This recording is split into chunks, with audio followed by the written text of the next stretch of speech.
Good people, did you miss me? Of course you wouldn't miss me now. I've been churning out videos now, not like before that sometimes I told you guys why that was so, come to my channel. She needs a song, this is where we get to say things the way they are. And I will always say that this is a political channel where we talk about politics, how it affects our daily lives. And that's why we need to be interested in those who govern us. I always tell people, when they say politics is a dirty game, yeah, it is dirty, but then when you don't go out to exercise your franchise and you allow the bad guys, take over the mantle of leadership, and then you turn around to start complaining. You do not have any more right complaining, because when the election was going on, you were so aloof, you were so disinterested, you were so indifferent.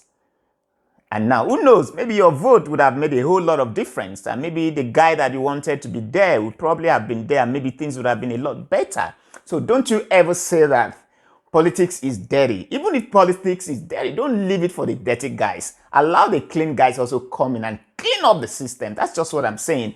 So because Aristotle once said that it is only a beast or a non-human that will not be interested in politics. So we have to be interested in politics, and then we see that 2027 is just around the corner, and there's so many permutations as to, ADC, I wanted to say PDP. Do we still have PDP? Please don't just get me started. Anyway, today I'm not talking about politics today. I just want to go to something that has really bothered me so much, and it is called Jamb. Of course, we all know Jamb. Some people will say, have you been jammed by Jamb? I have been jammed by Jamb. And then I told Jamb, look, you jam me, this is my turn to jam you. And I jammed, and I got admission, graduated. We all know the story. So you see, but quite recently, okay, let me just rewind a bit. In my time, we used to use, they call it HP in shading. That's shading. You go get your form, you go to Jamb office, fill your center, and then they'll send you to that center and use your, but now they say we have gone digitalized. There's nothing wrong in being digitalized. But when you're not prepared for something, why drag children into things that you're not even prepared for?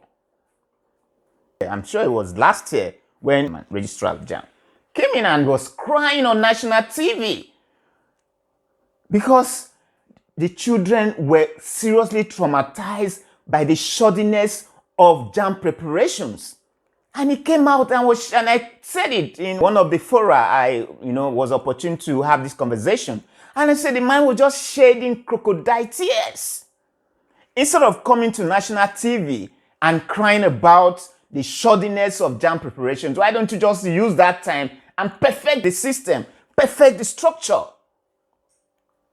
Coming here to rip up sentiments with tears that I don't understand. One would have thought maybe that would have taught him a lesson. Until this year. Guys, what happened?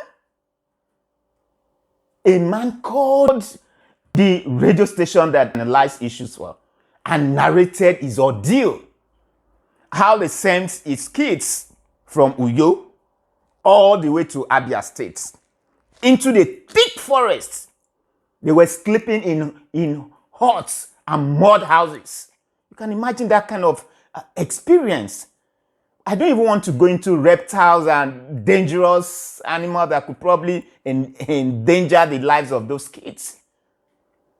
They were paying in hotels 25,000 just because they want to write Jamb.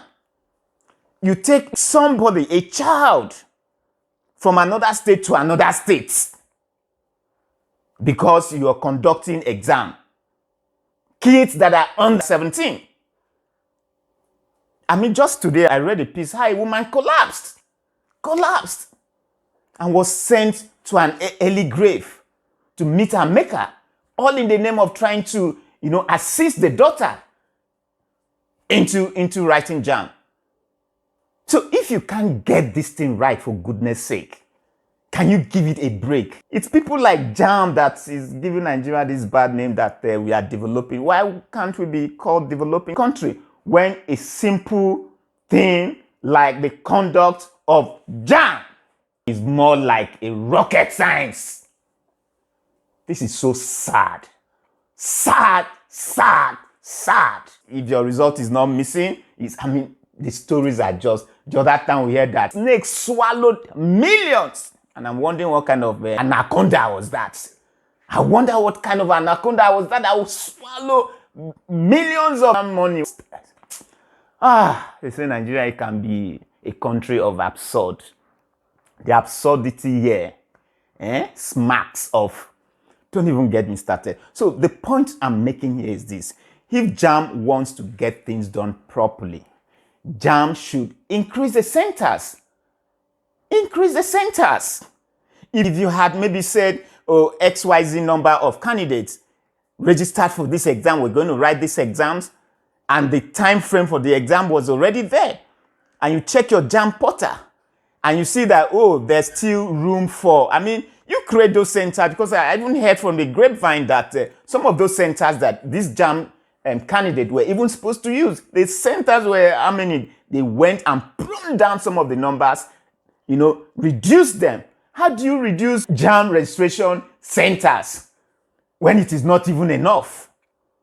If you don't equip the centers, the Jamb centers, if you don't equip them, so how do you expect them to function? How? Jamb was never a revenue generating agency, for goodness sake.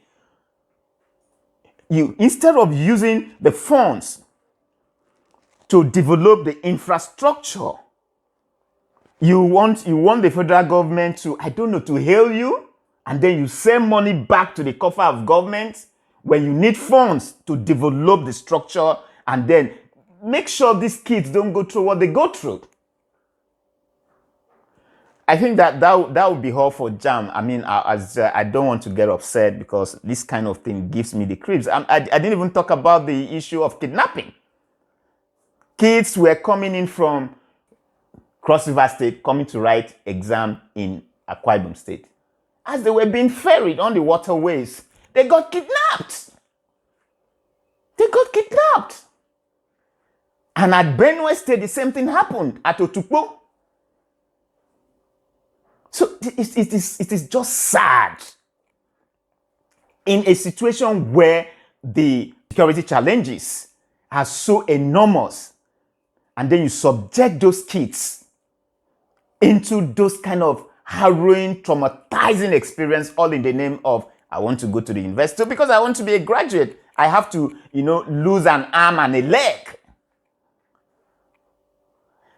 This is very, very sad and should be condemned. If Jamb cannot sit up, please revert back to our time. Let them go and be shading now. If you can't get this one, at least then we're safe. Nobody was kidnapped. Nobody went to write exam at 6 a.m. You fix a time period for the exam at 6 a.m.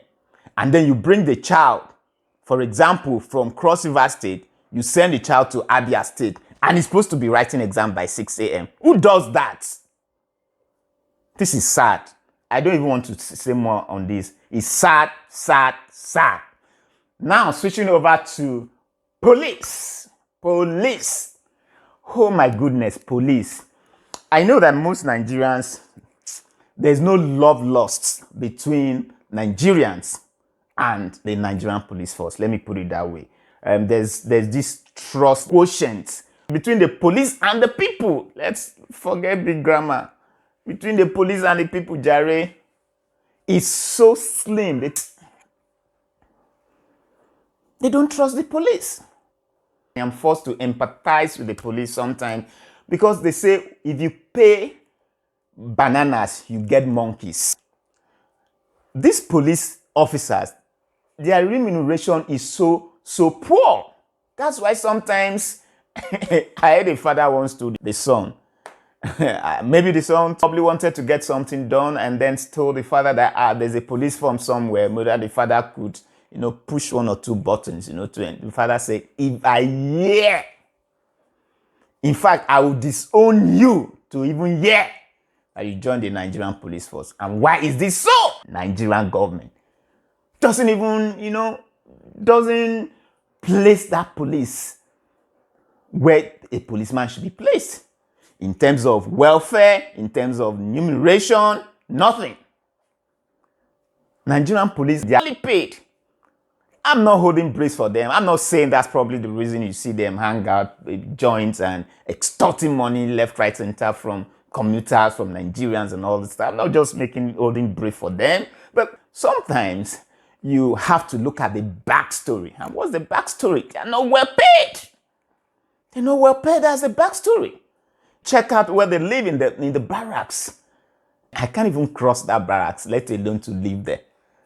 And then you can begin to imagine what that does to the psyche of a Nigerian policeman. He goes to if I can't pass through the barracks, and police guys are living there, how do you think they're going to behave on the road? So, like I was saying, it's very, very sad that we treat the police force, the Nigerian police, especially the retirees, because when I'm talking about police, I'm actually referring to both the retirees and those in active service, because those in active service one day will definitely become retirees. So now the thing is, why would the government always allow the police to riot? There was a time a police officer came out crying that after spending 35 freaking years in the police force and was given a paltry sum of 3 million naira with a monthly pension of 45,000. I was a senior police officer of the rank of DSP. That at the end of 35 years, all he could take home was 3 million. And the 3 million wasn't even given to him en bloc. He would take 1 million first and then the other one later, and then monthly pension 45,000 in Nigeria of today. And that was for a DSP. Now coming down to ASP or so, is ASP the other lower ranks or so, officer? They take on 1.5 million and 30,000 monthly pension because they are in the contributory pension scheme, which they say is obnoxious, is inhuman, it's illegal, it's a fraud. And they don't understand why they have moved their counterparts, like the Army, the Air Force, the DSS, the immigration officers. They've moved them out. They've exited the contributory pension scheme. Why still allow the police to be there? Why? Even after the National Assembly had passed that exit law as far back as December 2025, and then transmitted that to the president in March. Up to now, it has not been assented to. Why? Is it because they're police guys? So because this thing begins to affect these police officers in the way they discharge their responsibilities. So when you see a policeman that becomes trigger happy, sometimes the reason for him being trigger happy is not so far-fetched. This is someone that his psyche has been bastardized, he's been suffering from severe deprivation, basic amenities, basic things that he's supposed to survive with, are lacking. He doesn't have it. He doesn't. You go to the barracks are nothing different from a graveyard. Nothing. So how do you expect that kind of police officer to function properly and begin to have dignity in his job? How? It's not going to happen. So when they see you, during the EndSARS, you saw what happened. They take this beef against Nigerian youths, whom they look at as, very privileged set of people, because, for goodness sake, These are the things. It's not, I mean, just psychoanalyze these guys and you understand what I'm saying. They can't send their own kids to school. They don't have the resources. They don't. They don't even live a better life. I said it the other time. In the US, as you're coming out from the academy, your salary is $70,000. Who bomb police were to get that kind of money? So these are the things. And not too long ago, this one is even the Nigerian army now. How a recruit, I think the defense minister, as at that time, or chief of army staff, came out to say the recruit, as at then, we're just receiving 50,000 naira. And these are guys fighting Boko Haram, fighting bandits. And you give them a paltry sum of 50,000. How do you think they're going to be motivated to fight? Is it rocket science that there's so much infiltration into the force? It's not. So government should sit up and try to sign it. Just look at them carrying placards. See, it has become comical. But of course, this has to be addressed. So that's all I have to say on this. I don't want this video to be too long, but these are the things we bring to you guys beyond politics. So we are draw the curtain for today. Thank you for always finding time to watch my video. If you like the content of this video, please give it a thumbs up. Strike on that notification bell so that you get to see whenever I upload a video like this. Leave your comment down below and do not forget to subscribe to this channel. See you pretty soon. Peace, as always. Out.